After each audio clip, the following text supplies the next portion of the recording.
formula, at least with Alex Anthopoulos, has been to find the players, find them young, and let's build them up. Like if we can build the core of our team up, and let's not go out and chase too many big names and spend a whole lot of money. Let's make it happen with building. We see what the Braves want to do, but I don't think we know. I don't think we know what the Falcons and the Hawks want to do. The Braves got a good model for signing their players, man. What they'll do is they'll go get them young players, man, from wherever they from, and in year 2, 3, they'll give them like $100 million for like 7, 8 years.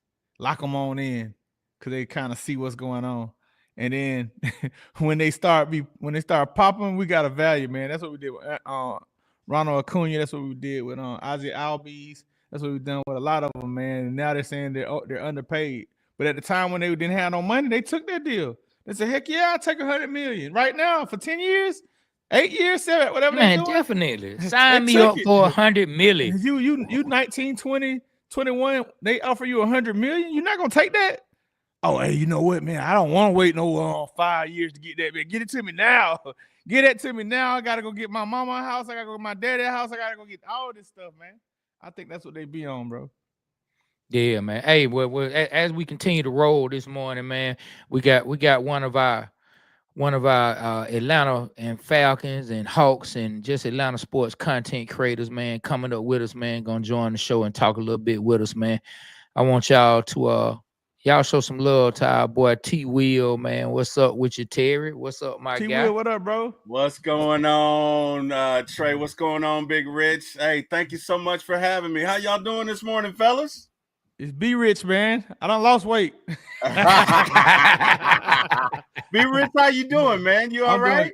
I'm doing good, man. I like the hat, man. I appreciate it, man. Yeah. I appreciate it. I like y'all's hat, man. Yeah. Hey, Trey, thank you for having me. Be Rich, thank you for having me. Of course, Trey was on the show with us this morning. And guys, I got to thank you, man. You guys have been on my show at least twice. And hey, man, anytime I call, man, y'all are always there for me. So I just want to say thank you, gentlemen. I appreciate you. And yeah, man, let's get into it, man. Let's talk Falcons, Hawks, Braves. Where you want to go? Let's do it. 1 second. Jay Allen, I went to high school with him, man. Played football with him. What's up, man? I still remember your number 6, bro. What up? Jay Allen. All right, go. Let's man, go. That's dope, man. Yeah, Terry, man. What we in here talking to everybody about, man, we're just talking about do you trust the organizations here in Atlanta? You know, trust is an important thing, right? We can look around our house and majority of the things that are in our homes, including the women, you know, us as men, including the women that we have in our home, it starts with trust, right? Yeah. It starts with trust. You look around at every brand you buy, from the computer you use to the phone you use to the TV you watch to the soap you buy, you know what I mean, down to the toilet paper. You know what I'm saying? It's trust. Trust that these products are going to be good for you to use. And why do we keep rolling with our teams that we love, and they have not built the trust up that we need? I think the first answer is it's about the name on the front, right? We love our teams because we love our teams. And you got to understand, guys, our generation is a little bit different than the guys that are coming up behind us, right? Our generation is, look, man, hey, you pick a team, you stick with it. Whatever that team is, you pick it, you stick with it. The generations coming up behind us are more, well, are they winning? Right? Are they winning? And if they're not, why support them? So I think we pick our teams because that's what we've always done. You know, we support our teams because they represent where we're from. They represent the A. They represent our experiences. Everything that I can remember from as far back as when I was 4, 5, 6 years has something to do with Atlanta, has something to do with the Braves, or something to do with the Falcons, something to do with the Hawks. So they're tied to my identity, and to a lot of us, especially within our age range, I think it's tied to who we are, right? Now, if you want to talk about the identities of the Falcons, the Braves, and the Hawks, that's a different conversation. I agree with you. The Braves are more about value, right? So it's interesting. On one of my shows recently, we were looking at the payroll, right?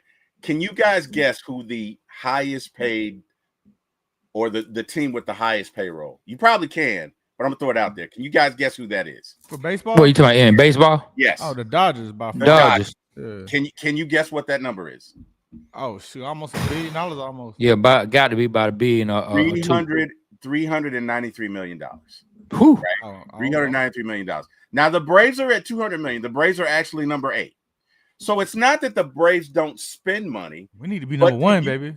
But yeah, but to you guys' point, right? They get value. So you brought up Ronald Acuna, who has $100 million contract. Do you guys know how much Ozzy's contract is? It's close. For 7 years? No. Ozzy's contract total was $30 million. Oh, see, they got him too. 30. They got him too. 30, right? Got him. So, but he agreed to it because from where he's from, that's a whole lot of money. Yeah. Right? Yes. $30 million in Curacao is probably $200 million here. You get what I'm saying? So it's that sort of thing. But to your point, I think where the Braves differ from other organizations is they don't like to pay pitchers into their 30s. They don't like to do contracts that are 12, 13, 14 years. This past contract with Juan Soto with the Mets, there's no way you're going to get value for that. So that contract is $765 million. By the time this man is 40, he'll still be playing. There's no way in years 35 to 40, when he's making $46 million, that you're going to get value. You're not going to get the same play at 35 that you did when he was 25. You're just not, right? So the Braves don't make those sort of deals. They'd rather get value. They're going to draft guys that are very young. They're going to try and bring them up young, and they're going to try and work out deals with them, right? The Braves have deals with all of their position players. Jurickson Profar, 3 years. Michael Harris, another $100 million contract. Probably got him for 5 or 6 more years. Ronald Acuna, Matt Olson. Austin Riley. Yep, Austin Riley. Sean Murphy, right? All Spencer Strider. They're good, right? And Spencer Strider, right? Sean Murphy, man, that's a questionable one, man. They paid him for defense. You know what though? You know what though? And I'm glad you brought that up. Because a lot of people feel like we lost that trade, right? A lot of people feel like we lost that trade. But if you really think about it, the reason we traded what's his name? Who do we trade to Milwaukee for him? Oh God. His brother played for the Cubs. Jesus. Hang on, let me look it up. Sean Murphy trade. What's his name? Sean Murphy trade. What's his name? I'm sorry, fella. William Contreras. All right. Okay. So a lot of our pitchers didn't like pitching to William. They didn't like the game he called. Right? That was a reason for the trade, was because they didn't like the game he called. So if you're looking at just purely hitting, you're right. We lost that trade. But the Braves last year had the best ERA in the league. Earned run average, right? You know who was catching most of those games? Well, a lot of them. Sean Murphy, right? So, sometimes you got to look at that. Do I trust Sean is not throwing the ball. I know he calling the game, but he's not throwing, man. He wasn't throwing it last year because he had an oblique, right? He had an oblique.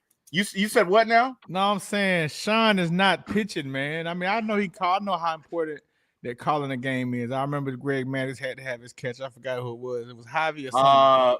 What was his name? Greg Olsen. I don't think he liked pitching to Javi Lopez. Olsen. It was Olsen. Greg Olsen. He loved pitching to Greg Olsen. I don't think he liked pitching. And I understand that, but I don't know. It's for debate because catchers are very important that are defensive and can call a game. That's very important to young pitchers. So I get that. So it's about sequencing, right? But that man getting $20 million, man. No, He's the highest paid catcher and can't hit 200. Well, but let me ask you this, right? What's worth more, right? A 3.01 ERA and 215 and 10 homers, or a 4.5 ERA and 30 homers? Because if your staff has a 4.5 ERA, you're probably not winning, unless you're scoring 10 runs a game, right? With catchers, it's about sequencing, right? So it's 2 balls, 2 strikes.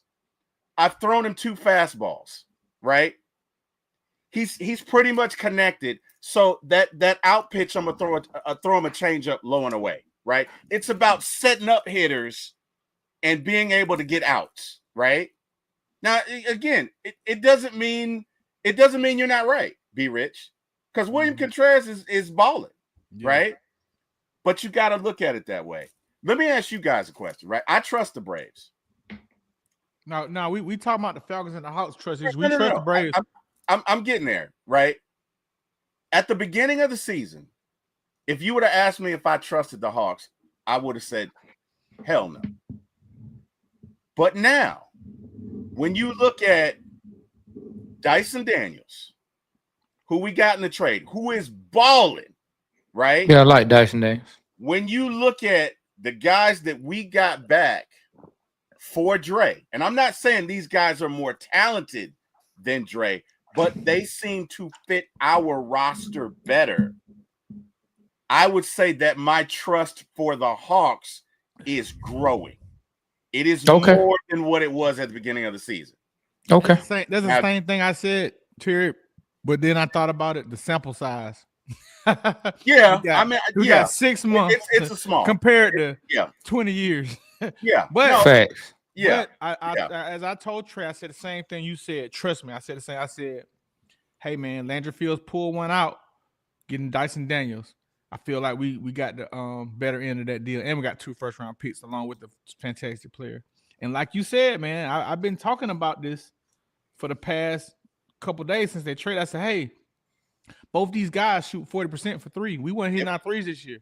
I said, if they can do that consistently, we can go to the playoffs with that. So I feel you on that. And then I saw he's bringing both of them off the bench now, having the gay dude Muhammad Gay coming starting. Man, that's 40 points off the bench right there. Yeah. 40 points off the bench. And now Terrence Mann, I heard he had a broken hand, and he's coming getting this thing together. So I don't know, man. Like you say, it fits this seems like it fits our team. So I do feel a little bit better about that, because at first I was like, what in the hell did we get? Yes. Watching them play, man, we're competitive. We was competitive last night. We was up. I don't know what happened, man. Our shooting, man. Our shooting in quarters 2 through 4 was just abysmal, right? Yeah. But we were still in it. Up until the fourth quarter, in that last 2 minutes, we were still in it. You know what I mean? The Falcons, I don't know what the hell we're doing. Of all of our ATL organizations, and it hurts me because the Falcons are my first love. I trust them the least. Terry, I forget about the Falcons, man. That's crazy. I would trust the Hawks the least over the Falcons. Like, you gotta definitely trust the Hawks the least. You got to look at it like this, Terry. And I was unrealistic. I was having a lot of faith this year, but everybody was his first year. It's like 2015 when Kyle and those guys came in. Like, they had they went 6-0 and collapsed, and then the next year went to the Super Bowl. I feel our team's very similar in that manner. You know, like, I don't know what the hell happened to Lake, but our offensive coordinator, man, he was top 10. Yeah, in offense. That's crazy to me. Yeah, and when you look at that's crazy because I felt like he sucked this year, but top 10 in calling offenses for your first year, that says a lot. So will he learn? Man, I feel very optimistic about the Falcons. Our quarterback. Did you watch the last 3 games, Terry? Yes. How that made phenomenal. Phenomenal. Now I feel like he is the next great left-handed quarterback. I think he's the next great quarterback, man. I feel you. I definitely hope so. But Steve, you got Steve Young was left-handed. Michael Vick was left-handed. Who else was left-handed? Those are the first 2 that come to mind for me. It's Steve Young and Michael Vick. But like, what I really liked about Michael Penix, he seemed unfazed. Yes. Yeah. You know what? That is such a good point. It's 4th down. It's Washington. Our season is on the line. And you know what the kid does? Drops back, throws a C. Bam. Throws it low so only Kyle can get it, and Kyle catches it, and it's a touchdown. Rich, I feel good about the team. Yeah, that's what I'm trying to say. My issue is with the leadership and the decisions that were bad. And I'm Falcon all day. You cut me, I bleed red and black. Hey. But if I'm being honest, right, looking at our leadership, there were 4 pillars of failure, right? Number 1, you waited way too damn long to pull Kirk. Number 2, you waited way too damn long to pull Koo, because Koo's been hurt the entire season. I didn't know that. I don't care what anybody says. You waited way too long. I believe he been hurt too. You waited way too long. Number 3, you waited way too long to grab Jimmy by the collar and say, look, this is what we're running. Okay? You waited way too long. Let me give you apples to apples. I podcast with you guys. You guys are professional. You guys know what you're doing, right? So I don't really have to give you an agenda. I can just say, we're going to talk about this and let's go, because you've done this before. This is what you do, right? If I'm bringing on somebody that's never podcasted before, that's a little different. I'm probably going to have to handhold them. I'm probably going to say, look, maybe you don't want to do this. Maybe you don't want to do this. Maybe you don't want to talk about politics. Maybe you want to, you get what I'm saying? They've never done it before. The other failure, you brought on 2 coaches last year that had never coached before, right? If you were going to do offense, you probably needed somebody that had experience on defense, right? That's a big part of it. If Raheem had jumped in at, say, week 8, we probably make the playoffs, because for those 4 weeks, we had the most sacks in the league, in the league, right? And the last failure there were 2 more. The timeouts. Bro, come on, Raheem. What the hell? What the hell, right? What the hell? Hey, what's the last one? The timeouts. Okay, I'm saying you said the last one. The last one, dude. Raheem, we're not stupid. You gotta be humble when you talk to the media, man. You True. You can't come off like you're the smartest. Stats are for losers. Yes, you cannot. Oh, and then what did he tell? What's his name from 92.9 The Game? Oh, you're stuck at last year, dude. This dude is telling him, hey man, I'm with you. I'm a lifelong Falcon fan, but to fans who have lost belief, just give us something. And I don't have to answer that. Excuse me. No. Yeah. So that to me, that's where Raheem has to clean that up. Now, with that being said, I think Raheem is brilliant.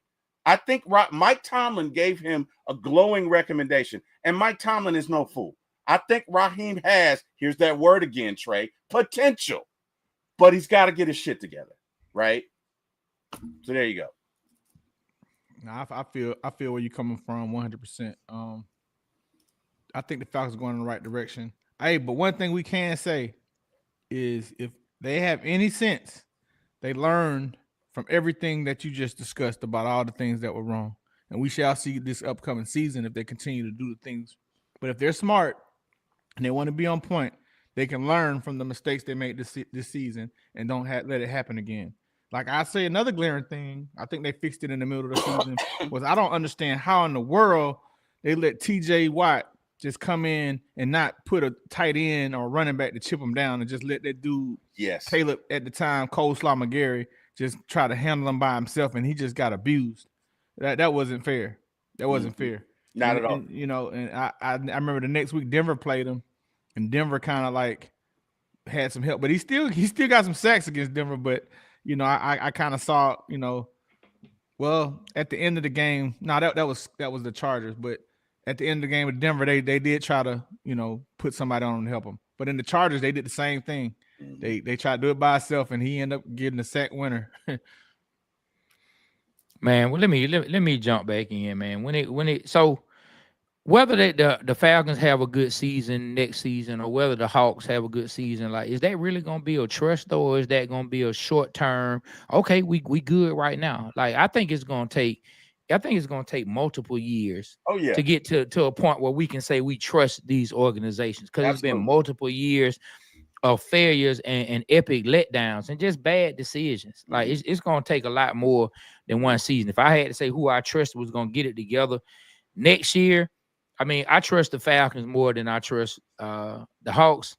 But, you know, do I really trust either one that they're going to put a winner out on the field? I hope so. I'm rooting for it. But if I'm sitting back from another city, if I'm sitting back watching Atlanta sports from another city, I'm laughing at it. I don't believe in anything you're doing. I don't believe in anything you're doing if I'm in another city. Like Mm-hmm. just straight up, I'm looking like, hey man, I like your running back, but you took him over Jalen Carter. Like, come on, dude. What sense does that make? I see you got Kyle Pitts. Hey, we'll take him on our team because we didn't give up a number 4 pick overall for him. We'll give him a little something in free agency. Let him go. We can try him out. But I would be laughing. I would be laughing looking at the defense, not seeing any real playmakers outside of Jesse Bates. And then we got AJ Terrell. A lot of people don't like AJ, but AJ is consistent at his position. But other than that, who can we really just depend on? And the difference between if this team can be what the 2015 team was in 2016, is going to be, can they really hit in the draft like the Falcons did in 16? The Falcons hit in that draft that year. Exactly, The Falcons put 4 new starters out on the field from the 2016 draft. You know what I'm saying? Like they put 4 starters in the Super Bowl. 4 rookies started in that Super Bowl. 3 on defense, 1 on offense. Like, are they gonna be able to duplicate that success? Can they circumvent it through the draft and free agency? Man, it's gonna be tough to see. I believe we headed in the right direction because I think we have a future quarterback. Anytime you can get you a quarterback, okay, we can build from here. That's why we look at all the other teams as, okay, they'll be okay. You got a quarterback, they'll be okay. You can figure it out from that point on. So I feel good about that. But are they going to be able to build out the rest of this team the way the 2015 team did in 2016? They drafted Keanu Neal. They got Deion Jones. They got Devondre Campbell. And they got Austin Hooper. All in that same draft. All starters. All of them contributed in the Super Bowl too. Yep. Yes, they did. Yes, they did. Yeah, and then the year before, they got Grady and they got Vic, who Vic had a phenomenal year in 16. So can we duplicate that success? I don't know. Now, when it comes to the Hawks in the short term, can they get Trey or running mate? Can they get somebody who gonna show up with Trey when it's time for Trey? When it's time for Trey to go to work, can they get somebody? I mean, they have players that we like, but can they get somebody who's equal to Trey? Yeah, they got role players or better. Yeah. I got a question for you guys, right? And this is one of the things. And I look, I love my Falcons. So when I'm talking about them like family. The one thing I don't understand about them is Chuck Smith, arguably one of the greatest rushers that we have ever had, has been doing clinics for years. He is now the defensive line coach for the Ravens. Why not use him? Man, why not have him on your staff?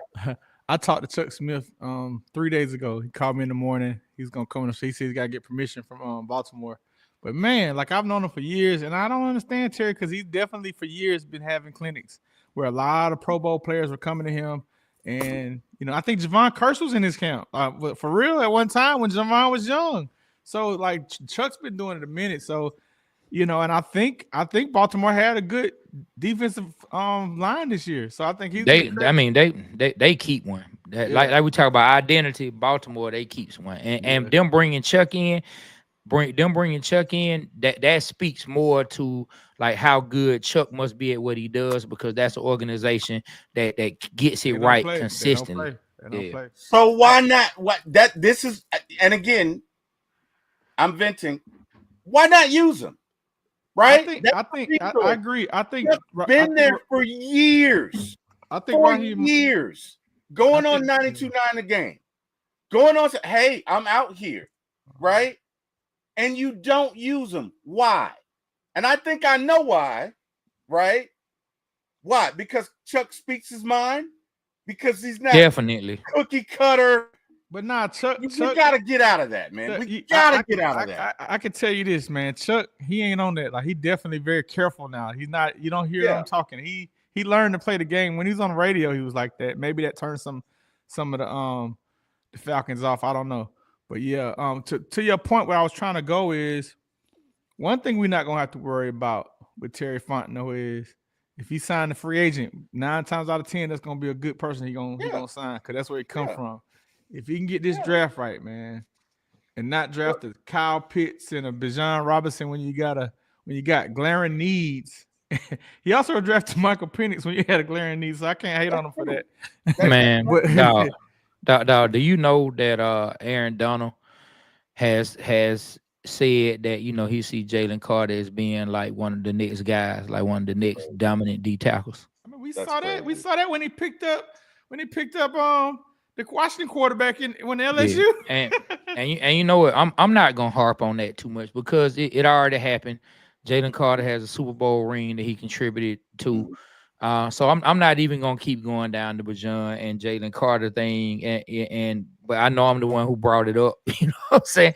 But I'm not even gonna abuse that topic right now. But the Falcons moving forward, they have to be smart and identify what they need. It's for all the people who think that we're bashing Bijan if we say maybe we should have got Jalen Carter. We're not. We're just saying fill out a position of need. Fill out a position of need. You know what I'm saying? It's like putting a good meal together. You're not gonna, if you already got your meat and your side, you need something else to go. You're not gonna just, hey, let's just throw more meat onto it. You know what I'm saying? We already had a running back. We already had a running back. We didn't need to get more steak to go with the chicken. We already had a meat. Let's get vegetables. Let's get some other things that can go with it. And we already had a good running back and a D tackle. A D tackle could have been better for us in that position. I think where the Falcons have to get better, historically, we are, if not the worst, one of the worst teams at not only drafting defensive linemen, but coaching and developing them. And we have to fix that, right? Because look everybody's not going to be a Lawrence Taylor, but if you are historically, residually bad at pass rushing, right? Yes. If you are perpetually in the bottom tier of pass rushing, you also have to look at development.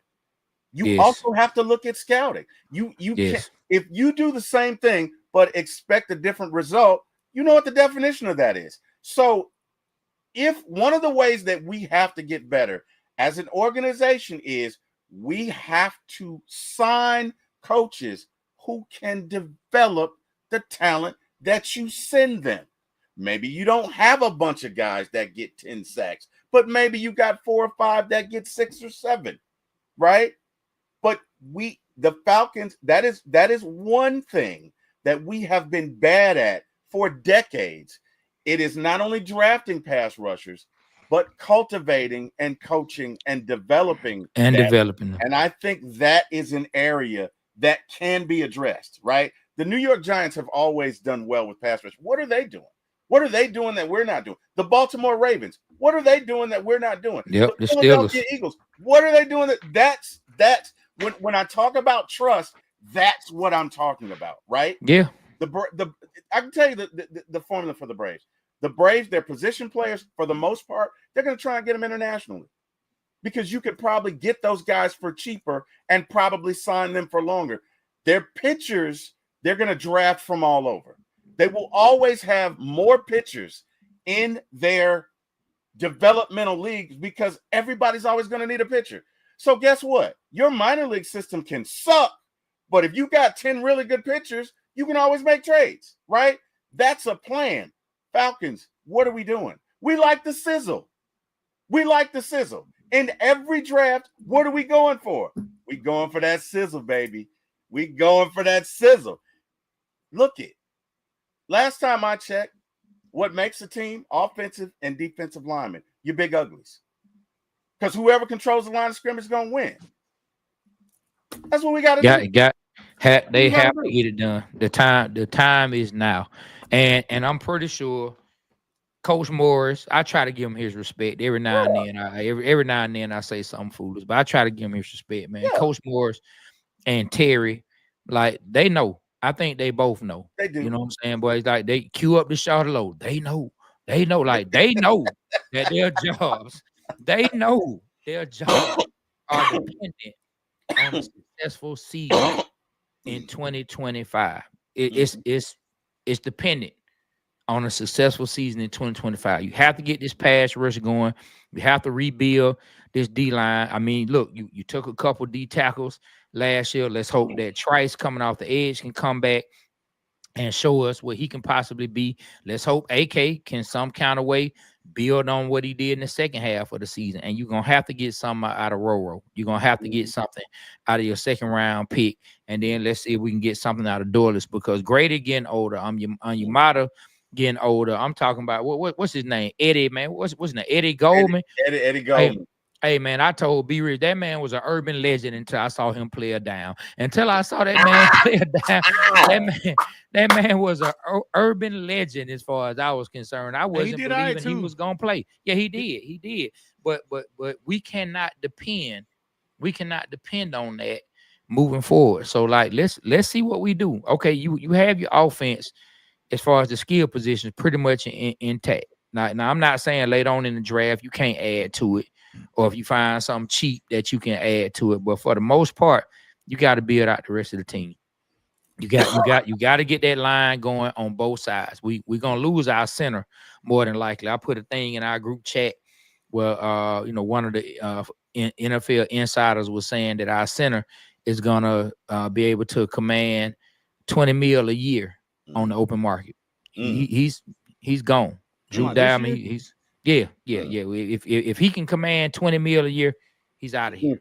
He's out of here. And so do the Falcons have faith in what's his name? Nuzzle or Nuzzle? Nuzil or something like that. Yeah. I know it's Nuzil. Yeah. Can he be the guy, or will they look to get that guy? Do they feel real strong in Caleb McGarry guarding the blind side for Michael Penix? We're going to see, and then with the defensive line, we just talked about that. They have to build it up. They have to build it up, man. It's that time to build this trust. Build trust with the fans. Because right now, as far as we concerned, y'all are Rolling Stone. You're a Rolling Stone, Falcons and Hawks. We can't trust that you'll be here in the morning to help take care of the fam. Yeah, there's no. Let me guys ask you this real quick. Why is it that with the Hawks, we cannot get a major star to come here? Like, and that's been, you know what I mean? Like the LeBrons, like the KDs, the big guys. Why do you guys think we can't get somebody to come here in Atlanta? Because people love Atlanta.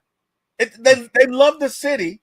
They just want to play for the Hawks. It's the organization, man. It's the organization. It goes from the owner down, trickle down effect. We got a bad reputation. Well, look. Let me say this that I never thought of. And until just now, I just thought about this. Y'all tell me what y'all think. Who were the big stars gonna come here to play with? The big stars that moved and went somewhere else, they went to play with somebody. Yeah. Who were they gonna come here to play with? Yeah.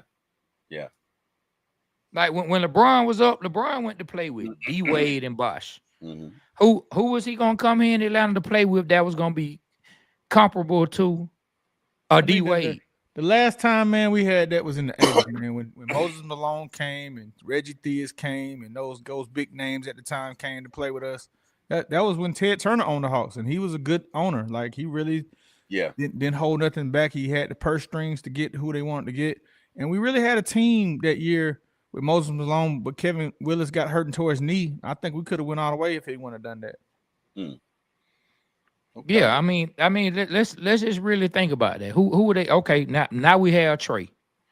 You know what I'm saying? Now when we had Joe Johnson and we had Al Horford and them, okay, we could have looked at it. Maybe a star could come play, but the stars weren't moving around right at that time the same way they started moving around once LeBron started moving around. Yeah.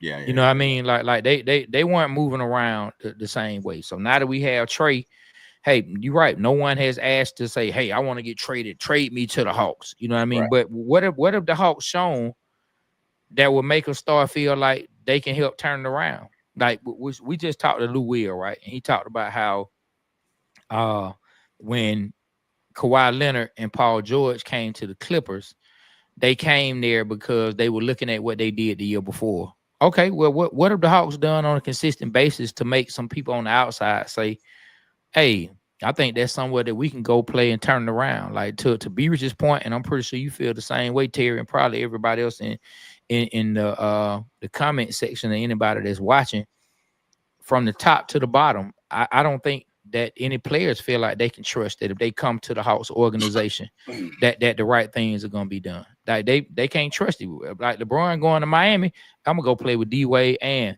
Pat Riley down here. I got one of the made men of the league down here. You know what I'm saying? I got a golden boy in the league down here. Who you gonna trust with the Atlanta Hawks? Who you gonna trust? You know it's funny, man. And I think, dang, I just thought about this. My favorite GM that we had was Danny Ferry. And don't get me wrong, I think Danny Ferry is up in Cleveland right now. I think he's up in Cleveland right now, having something to do with that team. Let me fact check that. But that's crazy. Like I remember Danny Ferry. Didn't he play for Cleveland? Did he play? I know he played for the Spurs at one point. I'm finna look. I know Danny Ferry played for the Spurs at one point, but man, you know, he just came here and said something. He said something that's just not forgivable. Like, and I know B. Rich said that should have stayed in house, but like you way too comfortable to say this man got a little too much. You know, he got some African in him. You know, he quick to sell something out the back door. Yeah. Like, dude, what are you talking about? We got to disinvite you from the cookout, Danny. Unfortunately. Yeah. Cause what if I was a GM and I say, hey man, he got a lot of European in him, boy. He quick to go take over a land and kill folks. You know what I'm saying?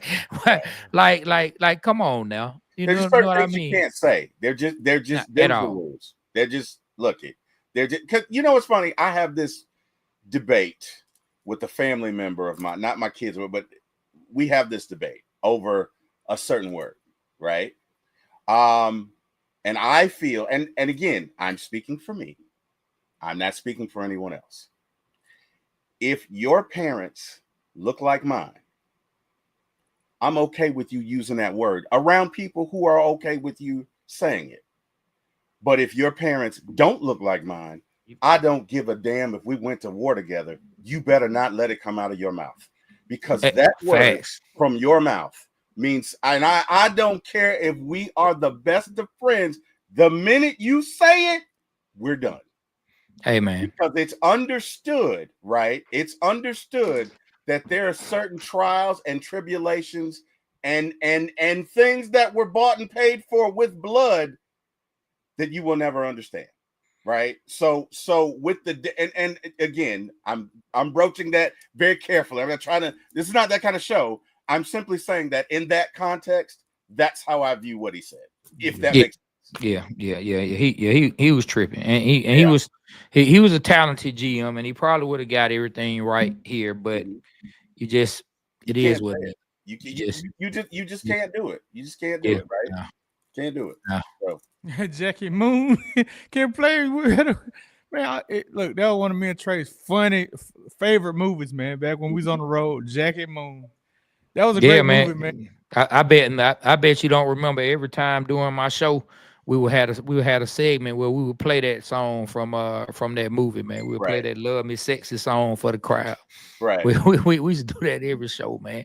But yeah, man, the trust, like, what are we gonna do? Like last night, man. I know the Hawks are having to jail, but you it's like you just keep seeing the same old trauma. You just keep seeing leads blown. You just keep seeing not enough smart play down the stretch. You see too many turnovers, too many bad shots down the stretch, and every game just seems eerie similar to ones you've seen before. It's gonna take a while for this trust to get built up. You know, like I used to really talk real bad about Landry Fields, but we'll see. Once he brought in Dyson Daniels, and Dyson Daniels started becoming the player that he is, I'm like, okay, well, maybe Landry Fields clearly is smarter than I thought he was. I thought he was just someone for them to put in their name only, and the owner was still pulling the strings. Like I really did. I was like, Landry Fields, he's here in just name only. Like his position is name only. He doesn't make any decisions. He's not really doing anything. But after Dyson Daniels, I'm like, okay. Yeah. Okay. I see the vision. Let's see where it's gonna go. You know what I mean? So I see the vision. And to Jay Black, hey man, I'm not advocating for it. That was you can feel how you want to feel, brother. I'm not advocating for it. I'm not even defending that. It was just in that context. But yes. No, I look at the Dyson Daniels move right now. It looks like we won that trade. Like Facts. right now, it looks like we won that trade. And what's funny is when we made that trade, Trey, I was so pissed off. Yeah. I was like, who the hell is this Dyson Daniels? What the hell? I was so mad. Oh my God. Matter of fact, I think me, A1 and Bryce Lewis did a show. I was going off on Landry. I was going off. Oh my God. And 6 months later, I'm like, that's the best trade, one of the best trades we ever made, man. Hey Terry, I was mad too, but I was trying to like find the sunshine. And I was telling Trey, I was like, hey Trey, hey man, I was looking at this Dyson Daniels dude, bro. He could be like a Ben Simmons, man. Like he did. I was like, man, if you look at it, man, every time he played, he had 2-3 steals, man. I was like, I really think he could be something. Yeah, he did. He sure did. Right. He sure did. I must say, B Rich was on the Dyson Daniels train early, saying that Dyson Daniels could be something good. I gave him his props. I gave B Rich his props. He and one thing I will say about my guy, he's gonna take the positive route. Now, so I would say this: it's no middle ground for B Rich. I know he might not gonna agree with me, but it's no middle. Like me, I try to stay in the middle. I'm not saying that I'm right. I'm not saying that he's wrong. I'm not saying he's right. I'm wrong. It's just our personalities. I try to stay in the middle on things and see where it's gonna go. My dog, though, my partner, boy, he it's either left or it's right. Either he all the way positive, or boy, he cussing the whole team out, get rid of everybody, burn the stadium down. I don't want nothing burn to do it all with down ever again. That's burn it all down. Yeah, man. It's gonna go one way or the other with my partner. Hey. Well, he's not lukewarm, right? So that's, you know what I mean. But I was so mad when they made that trade. I was agitated because I didn't know who Dyson Daniels was.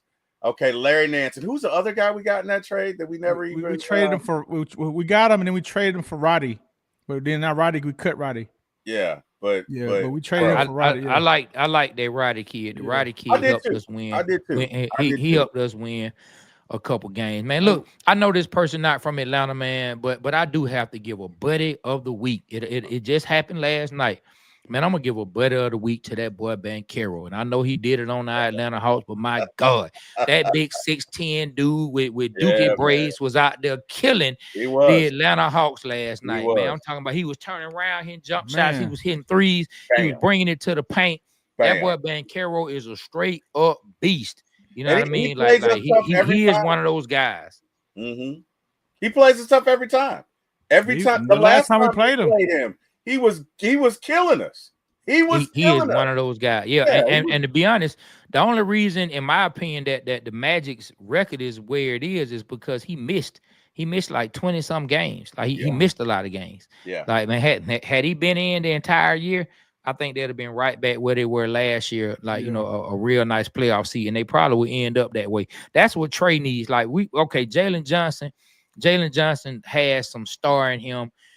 Maybe friend superstar, you know what I mean? I know B-Rich says he's gonna be a superstar, but can he stay healthy? Because I haven't seen it since college. Like, he hasn't stayed healthy. That was one of the knocks on him coming out of college. He got hurt. He decided to go ahead and lead the team, not finish out the rest of the year. I'm just gonna go ahead and stay out and get ready for the draft. That was one of the knocks on him. Like, what kind of, they didn't know what kind of personality he had because he went ahead and called it quits. Well, I ain't gonna just say called it quits. He decided to get ready for the draft instead of sitting around the team injured. And he's been hurt every year. He's been nicked up in some form or fashion. But when can we get a guy to go along with Jalen Johnson? Because he's gonna be. When can we get another guy like a Banchero, like somebody else who can help Trey from a superstar? We got our defensive guy in Dyson Daniels. We got him. You know, I know B Rich say that Zachary Richards say he thinks he's gonna be a superstar. He's gonna be something. But we'll see. They're gonna have to find a guy, man. They're gonna have to find another guy. And if it's a big, that will help. If they can find a real good center who's an offensive center, I'm telling you, man, they might be cooking. You know what's gonna happen, y'all? And I'm telling y'all right now, and it's funny because I've been hating on dude for the past 2 years. we're gonna end up getting KD. You think so? You think I don't so? know, man. Somehow, some way, we probably will end up getting him, man. That's gonna be. I would funny. love it. I would love it if they got KD. I would love it. Trey Young and KD. Trey Young playing with the guy, one of his idols. Trey Young playing with the guy who showed him a lot of love when he was a kid. That's who we probably going after. Like, I'm telling you, man, that actually would be an amazing story. Like, I would love for us to get KD. Like, Be Rich didn't have doesn't have a high opinion on KD, but I do. I mean, hold on, man. Hold on, bro. Like, didn't this Monday I changed my tune? I think you just said it because it was in front of Lou Will. You don't mean it for real. You just said it because Lou Will was sitting there. No, if Lou Will wasn't there in person, I don't do that. I don't do that. You know that. What do you guys? What do you guys think of KD's comments pertaining to the All-Star game? You know, because he came under fire. What did he say? I missed it. Basically, he didn't care what fans thought or something. That like Stephen Smith kind of lambasted Stephen A. Smith kind of lambasted him a little bit, but he basically the tenor of his comments were, "Look, nobody cares what you guys think. Nobody cares," or something to that extent. KD definitely speaks his mind, but what do you guys think of his comments? Did you see them? Let me put it that way. Maybe that's a. I didn't see the comments, but to hear what you're saying, I don't care. Like that's good for me. So I heard that his comments were okay. You know, if you dislike it so much, fine. We'll just get rid of it and just give us the time off. If you dislike it so much, as a fan who grew up enjoying the All-Star game when they really played, like I mean, like when they were really trying to stop each other. You know, when they really were trying to like, hey, have it be very competitive to show I'm better than you. There was no just the lane opening up and folks dunking. It was none of that. And I'm not trying to be the old head who's sitting here talking about how things were back in my day, but the game was different. And so KD and all the players who have contributed to turning the game into what it is, because that clearly was a collective thought by them to not play defense or not play as hard. They all have to take accountability if the fans don't like the product that's out on the court. I don't really pay attention to All-Star weekend. It ain't hitting on nothing for me. I don't care about a skills challenge. The 3-point contest, the only thing I might care about. I don't care about the dunk contest, and I really don't care about the actual game. You know, if Trey's in it, I'll watch just to see how Trey does. But other than that, man, I could care less. And the players did that to us. I don't watch any. So I'm gonna be honest with you. I don't watch basketball. I don't watch football. I don't watch baseball because to your point, I don't care, right? Man. And you talking about the All-Star games, right? I'm talking about the All-Star games. I don't watch. No, I definitely watch football, basketball, baseball, but the All-Star games, I don't care about any of them, right? Why? Because to your point, there's no defense being played, and they don't care because they realize this is a business, right? I'm gonna tell you know when I cared? I cared when Pete Rose, I'm going way back, in the All-Star game, broke this catcher's leg trying to score because it mattered that much. Because bragging rights for that league, that's how you played the game. My father, Willie Wilson, son, I don't give a damn if you go 0 for 4 or you go 4 for 4. You better run out every damn ground ball. You better give it your best every time. We don't have that anymore. Because, and again, I'm not even blaming them. It's a business. I wouldn't want to tear up my knee in an All-Star game either. Not at all. But things have a ripple effect because they don't care. I don't care. Even the NFL, guys, and I got to say this and probably go, and thank you guys for having me. But I think the timing of the Pro Bowl is the worst, right? Let's say you're a fan of the losing team of the NFC Championship and the AFC Championship. Watching the playoffs is like breaking up with your girl the week before prom and watching her at the dance with your friends with somebody else. You mad as hell. God damn, she look good. Oh, shit. Oh, look at her. Oh, she don't look, T-Will. Don't go over there. Oh my God, is she breaking it down for her? Is she twerking? Oh shit! Oh, shit. You mad as hell? You're mad as hell. Who wants to watch the Pro Bowl if your team just lost, right? So I don't know if it's. And then there's so much, guys, we can do, right? We can podcast, we can Netflix, We can play video games. There's just more to do than to watch a sport where these players they don't care. Those are just my thoughts. Let me start with the NBA, and I'm gonna go to the NFL as far as I think Terry said he's finna log off. You heading now, Terry? Yeah, man. I gotta go, guys. Thank you so much for having me. This was fun. I appreciate it. Please, let's do this again. You can catch me at For My ATL Sports 1 on YouTube. Please like, share, and subscribe. Please like, share, and subscribe to these guys as they do great content every day, all the time. Guys, thank you so much. Be Rich, Trey. I'll see you guys. All right, peace.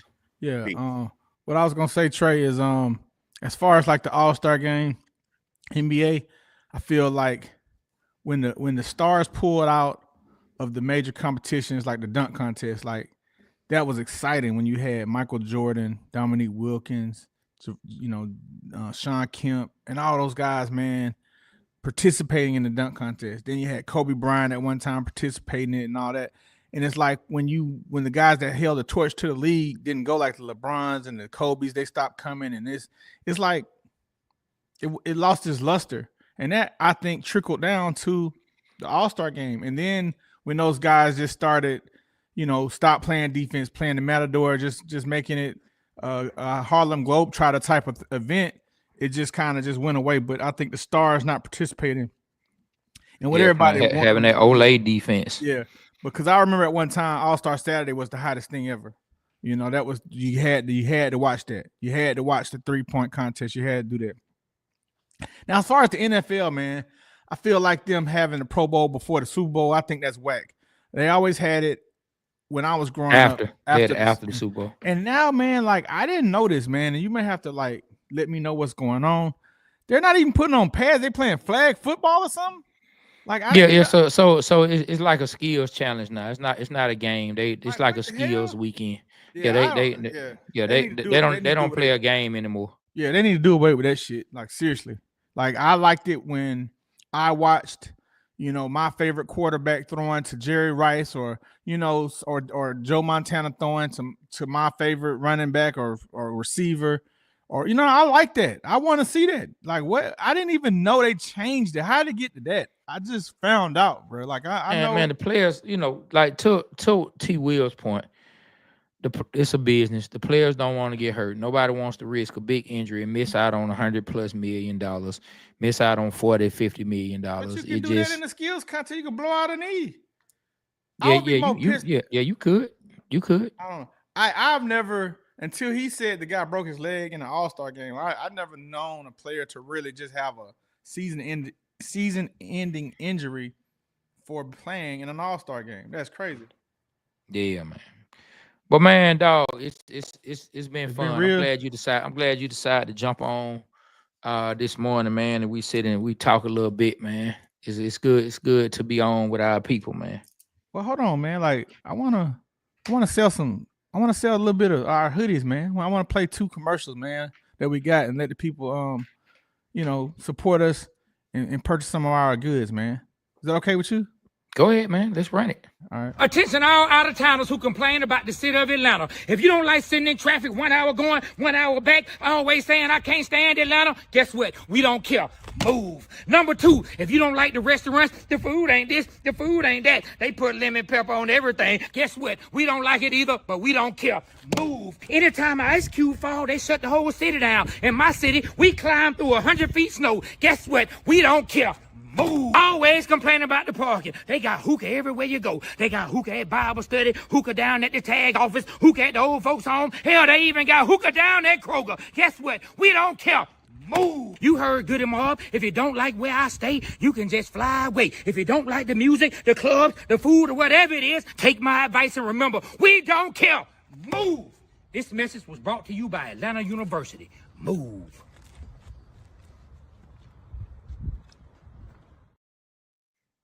All right, Trey. Tell them a little bit about the shirt, man, where they can get it from. Man, that shirt, man, you can find that shirt at 285clothing.com. That's 285clothing.com. You see the link down below. That's a shirt that says Neek won 1988. Neek won, talking about the dunk contest in Chicago where Michael Jordan did the free throw line dunk 3 times and ended up edging out Dominique Wilkins for the win. And here in Atlanta, we all know the truth. Neek won. So you can find that sweatshirt. You can also find this sweatshirt here. Be Rich about to let you know what it is. Go ahead, run it. See, you need Dr. Black. What you looking at, bro? Bro, I'm trying to find urgent care, man. My head hurt, bro. I haven't recovered from the Super Bowl loss for the Falcons 5 years ago. You still tripping about the Super Bowl? Yes, my head hurt. Man, that was 8 years ago. Man, do you have a doctor? Because I can't find one. I get my partner, Dr. Black, up. What's going on? See, you need Dr. Black. Steel Pulse Medical Association. Bro, how you get here so fast? And where Trey at? Can't tell you that. Meet me in the back of the truck. Back of the truck? Seem to be the problem here, my brother. My head hurt, man, ever since the Super Bowl loss, man. I haven't been able to recover. Okay, I see. Pressure's a little high there. You know what? I've been dealing with people with this problem for about 8 years now. I think I know exactly what you need. Hold on 1 second. Hold on 1 second. Gotta put you on the BPB therapy. This is the blood pressure birds. You see that? Blood pressure birds. You have to put this on every morning. Every morning you get 2 compliments, you're gonna feel a lot better. Put that on. Where you been? Man, I feel so much better, though. I told you, Dr. Black, get you back on track. Jack.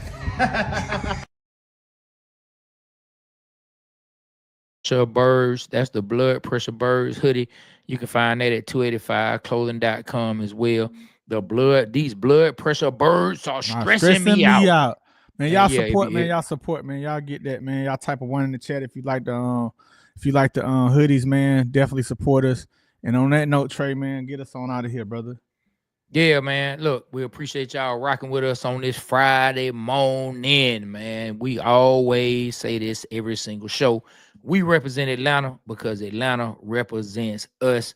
We appreciate y'all, man. Thanks to our partner T Will for coming up, rocking with us, and everybody that tuned in, man. Thank y'all. We love y'all. Y'all be safe. On behalf of myself, Trey, and my partner B Rich, the Waterboyz Show, we are out.